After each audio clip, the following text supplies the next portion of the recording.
This is Launched and Legal with business law expert Dayna Thomas. Hi everyone, I'm Dayna Thomas Esquire, and welcome to Launched and Legal, where it's my mission to help you strategize, legalize, and monetize your business. I'm so excited that you're watching because today and in every show, I'll be sharing the best practices and tips to take your business and brand to the next level. So, in current events, there's a story circulating that Kanye West can't sell White Lives Matter shirts because two black men own the trademark. When I saw this headline, and as a trademark attorney, I immediately doubted that it was true. So I went to the USPTO database to look up the matter. Turns out that a trademark application for White Lives Matter was filed by an individual on October 3rd, 2022, and soon after, on October 17th, 2022, assigned, meaning transferred, to the Civic Cipher LLC. Just knowing that proved that the headline was incorrect, and the blogs were spreading false information. Now, while I do believe that the intention behind the White Lives Matter trademark application is genuinely rooted in positivity, utilizing the trademark process to achieve the goal is unlikely to be successful. I covered this a bit in my personal Instagram, but I decided to use my own platform here on Launched and Legal to educate you all on the matter strictly as it relates to trademarks. This show will not be about my or your personal opinions, but rather the purpose is to educate you on the trademark process and trademark eligibility. Education can only help. And since it appears that none of the media outlets that I have seen consulted with a trademark attorney before circulating this story, I'm going to shed some light on the matter. In this episode, I'm going to explain 3 reasons why the White Lives Matter trademark application is likely to be rejected. Number 1, it's a widely used message.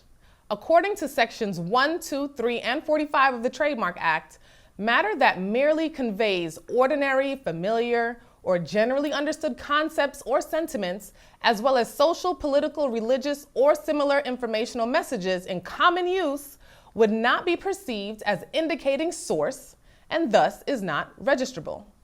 Messages that are used by a variety of sources to convey social, political, religious, or similar sentiments or ideas are likely to be perceived as an expression of support for or affiliation with the ideas embodied in the message, rather than the mark as an indication of a single source of goods or services. Furthermore, goods that feature messages that are typically purchased because of the expressive sentiment conveyed by that message and not because they serve as a means for consumers to identify and distinguish the applicant's goods or services from others can also mean that it's not eligible for trademark protection. Now, what does that mean in normal terms? That means that a phrase that is very popular because it represents a social, political, or religious informational message is not eligible for trademark protection because it does not indicate the source of goods. It merely indicates an idea or movement that consumers align with. For example, the proposed mark, once a Marine, always a Marine, for clothing was found not to function as a trademark because the evidence showed that it was a common motto used by and in support of the U.S. Marines. Similarly, the proposed mark No More Rhinos for various goods including bumper stickers, signs, and t-shirts was found not to function as a trademark because the evidence showed that consumers were accustomed to seeing this well-known political slogan on these types of goods from a variety of sources.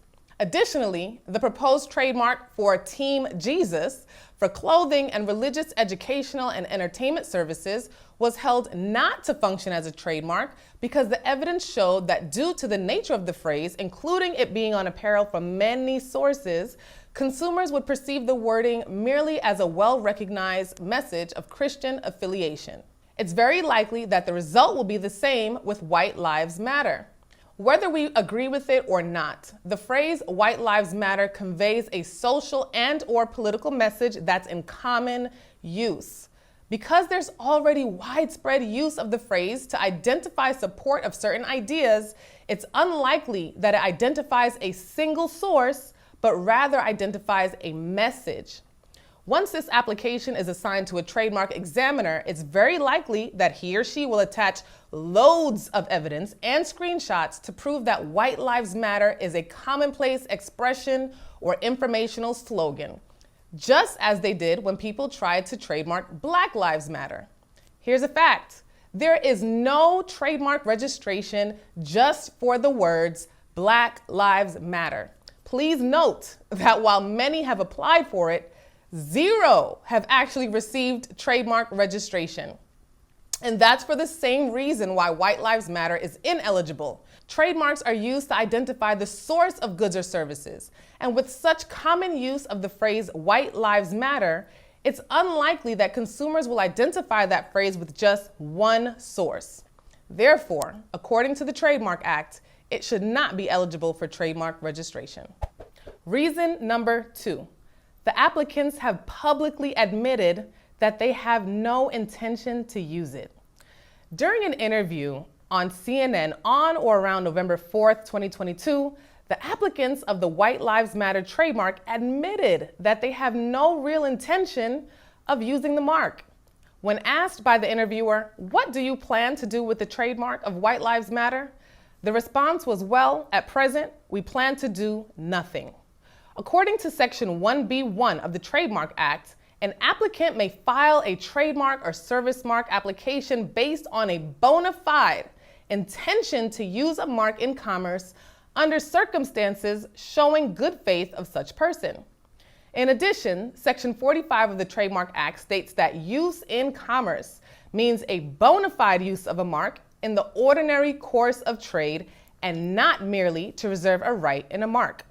Now, the Trademark Office is going to assume there's a bona fide intention to use the mark by virtue of the application being filed. However, with the CNN interview floating around, virtually admitting that the application is merely to reserve a right in the phrase rather than to use it in the ordinary course of trade, if a third party were to challenge the application, I believe that the CNN interview would be remarkable evidence that there was no bona fide intention to use the mark, and that intention was merely to prevent others from using it. While that intention is noble, that is not the way that trademarks work. Trademark protection is reserved for applicants with a bona fide intention to use a mark in commerce and to prevent consumers from brand confusion. Filing for the trademark for White Lives Matter to control its use so it doesn't fall into the wrong hands does not fit that criteria. Reason number 3. The application is likely to be opposed. Now, this one for me is just speculation, but I think it's likely to happen. During the trademark application process, if the application is approved by the examiner, which is unlikely here, the application will proceed to publication. Publication is a period of 30 days during which any member of the public who thinks they'll be harmed by the registration of the trademark may oppose it. They can file a notice of opposition, which starts a legal proceeding with the Trademark Trial and Appeal Board. The filing fee for a notice of opposition is only $600, which is not a huge barrier to those who would want to challenge the application for White Lives Matter. I can only imagine that those who do not agree with this mission will oppose the application, and virtually anyone can oppose. If a notice of opposition is filed, the applicants for the White Lives Matter application must respond and pursue the matter, or else they lose and their application will be deemed abandoned. And guess what? On November 3rd, 2022, someone else has already submitted a competing trademark application for White Lives Matter, also for clothing. My trademark senses tell me that they plan to challenge the prior filed pending application by Civic Cipher LLC. There may be many oppositions to defend against, which can also be an uphill battle to getting the trademark actually registered and ultimately prevent registration for both applications. Now, there can be other barriers to registration of the trademark for White Lives Matter, but these 3 are glaring. Now, to reiterate, the purpose of this episode is not to shame the applicants. I highly respect them and appreciate their bravery to take on something this big. The purpose of this episode is to educate you, the people, so that you can focus your efforts on real change rather than being misled by media headlines. Education is one thing that no one can take away from you. So I encourage you to receive this episode with an open mind. Well, I hope today's show helped to educate and inspire you as you pursue your business goals. Be sure to share today's show with someone who can benefit and visit myasbn.com and subscribe. If you have any questions or comments about today's show, I'd love to hear from you. Just send me a message or comment on Instagram at Dayna Thomas Law. Remember to tune in next week and every week to make sure your business is launched and legal. Thanks for watching Launched and Legal with Dayna Thomas.